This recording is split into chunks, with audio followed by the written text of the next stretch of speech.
नवरात्रों में पूरे कपड़े उतार कर नहाने वाली औरतें इस वीडियो को जरूर देखें। यह उपाय आपको महाधनी बना सकता है। दोस्तों, आज की कहानी बहुत ही ज्ञानवर्धक है। अगर आपके घर में धन नहीं रुकता है तो नहाते समय औरतें ये उपाय जरूर करें। अचानक ही धन की प्राप्ति होने लगेगी। इसके अलावा जो औरतें कपड़े खोलकर नहाती हैं उनके लिए यह वीडियो बहुत ही इंपॉर्टेंट है। मित्रों, एक समय शिव जी महाराज पार्वती के साथ हरिद्वार में घूम रहे थे। पार्वती जी ने देखा कि समस्त मनुष्य गंगा में स्नान करके हर हर गंगे कहते हुए चले जा रहे हैं। अगर आप ये कहानी सुन रहे हैं तो पूरा सुनिएगा, क्योंकि आधा अधूरा ज्ञान सही नहीं होता है, इसलिए वीडियो को अंत तक जरूर देखिएगा। जब पार्वती जी ने देखा कि समस्त मनुष्य गंगा में नहा नहा कर हर हर गंगे कहते चले जा रहे हैं, परंतु सभी दुखी और परेशान हैं, तब पार्वती जी ने बड़े आश्चर्य से शिव जी से पूछा कि महादेव, गंगा में इतनी बार स्नान करने के बाद भी इनके पाप और दुखों का नाश क्यों नहीं हुआ? क्या गंगा में अब वो सत्यता नहीं रही? शिव जी ने कहा, प्रिय, गंगा में तो आज भी वही सामर्थ्य है, परंतु इन लोगों ने पाप नाशनी गंगा में तो स्नान किया ही नहीं, तो इन्हें लाभ कैसे होगा? पार्वती जी ने बड़े आश्चर्य से कहा कि कैसे स्नान नहीं किया? सभी तो नहा कर जा रहे हैं, अभी तक इनके शरीर से पानी भी नहीं सूखा है। शिव जी ने कहा, यह केवल जल में डुबकी लगा कर आ रहे हैं प्रिय, तुम्हें कल इसका रहस्य समझाऊंगा मैं। दूसरे दिन बड़े जोर की बरसात होने लगी। गलियां कीचड़ से भर गई।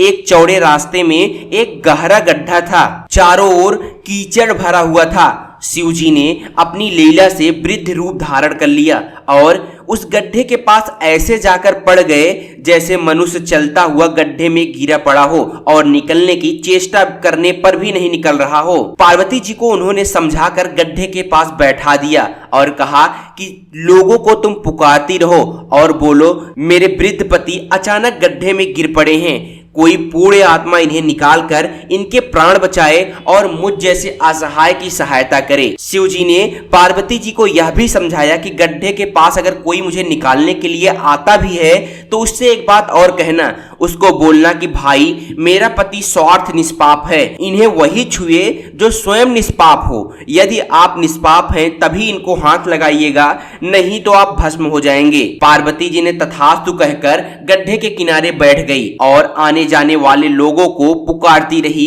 कि कोई मेरे पति की मदद करे। गंगा में नहाकर लोगों के दल जले जा रहे थे। सुंदर युवती को यूं बैठी देखकर कईयों के मन में तो पाप उमड़ आया, कईयों को कुछ धर्म का भय हुआ, कई कानून से डरे। कुछ लोगों ने तो पार्वती जी को यह भी सुना दिया कि मरने दे बुढ़े को, क्यों उसके लिए रोती है। और कुछ दयालु चरित्रवान पुरुष थे, उन्होंने करुणावश उस युवती के पति को निकालना चाहा, परंतु पार्वती के वचन सुनकर वह भी रुक गए। उन्होंने सोचा कि हम गंगा में नहाकर आए हैं तो क्या हुआ, पापी तो है ही, कहीं सहायता करते समय हम भस्म न हो जाए। इस स्त्री के कथन के अनुसार हम स्वयं भस्म न हो जाएं। किसी का साहस नहीं हुआ। सैकड़ों आए, सैकड़ों ने पूछा और चले गए। संध्या हो चली।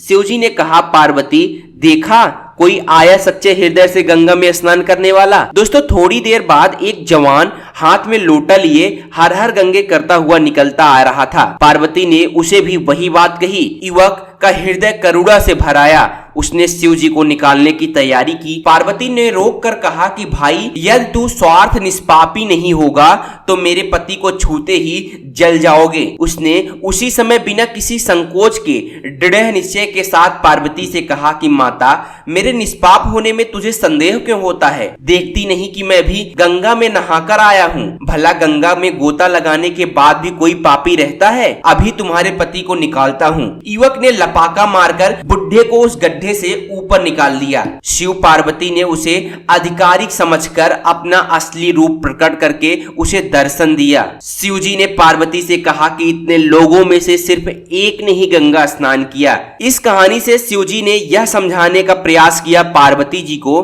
कि जो लोग सिर्फ गंगा में नहाने के लिए आते हैं उन्हें वास्तविक फल नहीं मिलता है, परंतु इसका मतलब यह नहीं कि गंगा में स्नान करना व्यर्थ जाता है।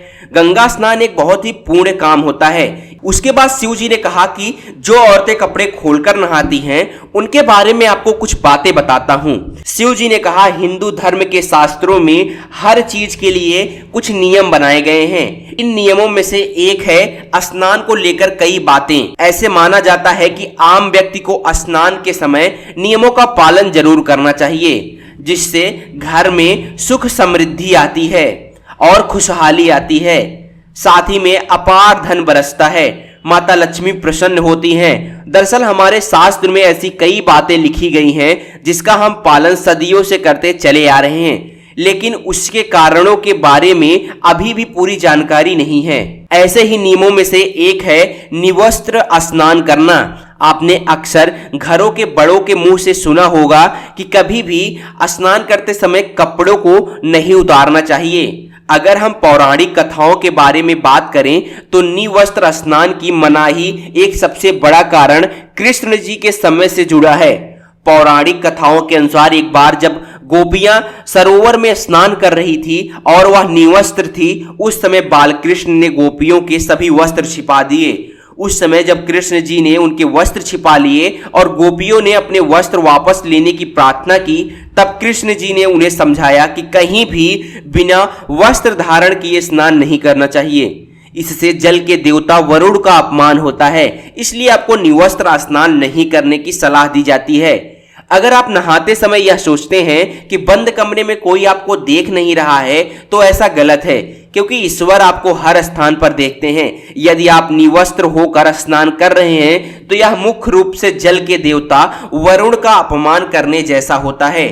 निवस्त्र स्नान से आपको पाप लग सकता है और आर्थिक और शारीरिक नुकसान भी पहुंच सकते हैं। नहाते समय आपके पूर्वज भी आपको नग्न अवस्था में देख सकते हैं। भूत प्रेत भी आपको नग्न अवस्था में देखते हैं और वह आपके ऊपर चिपक सकते हैं, आपके शरीर में अपना स्थान बना सकते हैं। इसलिए ईश्वर ने मनुष्य को बचाने के लिए इन सभी बातों का जिक्र शास्त्रों में किया है। यदि आप निवस्त्र स्नान करते हैं तो आपके शरीर में नकारात्मक ऊर्जा प्रवेश करती है और आपकी मानसिकता भी नकारात्मक हो सकती है। निवस्त्र स्नान करने से पितृ अतिरिक्त नाराज होते हैं, जिनसे व्यक्ति का तेज, बल, धन, सुख नष्ट होता है। इसलिए कभी भी निवस्त्र होकर स्नान नहीं करना चाहिए। दोस्तों, पुराणों के अनुसार नहाने वाला पानी पूर्वजों के हिस्से में जाता है और निवस्त्र होकर नहाने से इसे पितरों के समक्ष बिना कपड़े के नहाना माना जाता है। शास्त्रों में ऐसी मान्यता है कि यदि कोई निवस्त्र स्नान करता है तो माता लक्ष्मी उससे रुष्ट हो जाती हैं। इससे आपकी कुंडली में धन हानि के योग बन सकते हैं और आपकी आर्थिक स्थिति भी खराब हो सकती है। इन्हीं कारणों से आपको निवस्त्र स्नान कभी नहीं करना चाहिए। दोस्तों, अगर आप भी शास्त्रों का सम्मान करते हैं तो इस वीडियो को ज्यादा से ज्यादा शेयर कीजिएगा और लाइक कीजिएगा। जय मां लक्ष्मी, हर हर महादेव।